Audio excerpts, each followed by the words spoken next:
बिस्मिल्लाहिर्रहमानिर्रहीम। अस्सलाम वालेकुम नाज़रीन, उम्मीद है आप सब लोग खैरियत से होंगे। तो नाज़रीन, मजलिस शूरा के 8 मेंबरान ने सऊदी खवातीन की गैर मुल्की औलाद के लिए अकामा दायमा जारी करने की नई तजवीज़ पेश की है। शूरा के अरकान का कहना है कि अकामा निज़ाम में एक दफ़ा का इजाफा किया जाए, जिसके मूजब सऊदी खवातीन की गैर मुल्की औलाद को गैर मुअय्यना मुद्दत के लिए बिला फीस अकामा दायमा जारी किया जाए।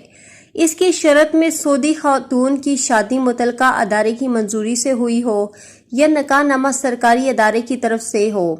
तो साबिक वेबसाइट के मुताबिक अरकान शूरा ने नई तजवीज़ के हक में दलाइल देते हुए कहा है कि सऊदी खातून की गैर मुल्की औलाद गुनागू मसाइल से दुचार है। इसे सऊदी अरब में राइजुल वक्त कानून शहरियत के बमूजब सऊदी शहरियत हासिल करने का हक नहीं। सऊदी माओं की गैर मुल्की औलाद का अकामा माँ की मौत पर ख़त्म हो जाता है, जिससे ममलिकत में इनका क़याम गैर कानूनी हो जाता है। इन्हें यहाँ रहने के लिए कफ़ील हासिल करना पड़ता है। कफ़ील का हसूल बेहद दुश्वार और मुश्किल है। मज़ीद भी कहा गया है कि माजी में अकामा दायमा की तजवीज़ मुख्तलिफ शक्ल में पेश की गई थी।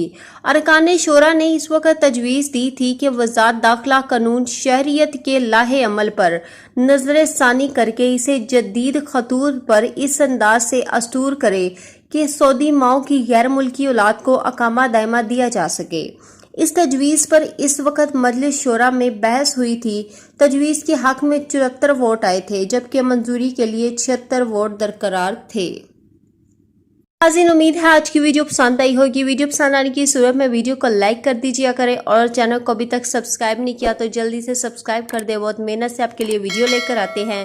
तो अब तक के लिए इतना ही। जज़ाकल्लाह।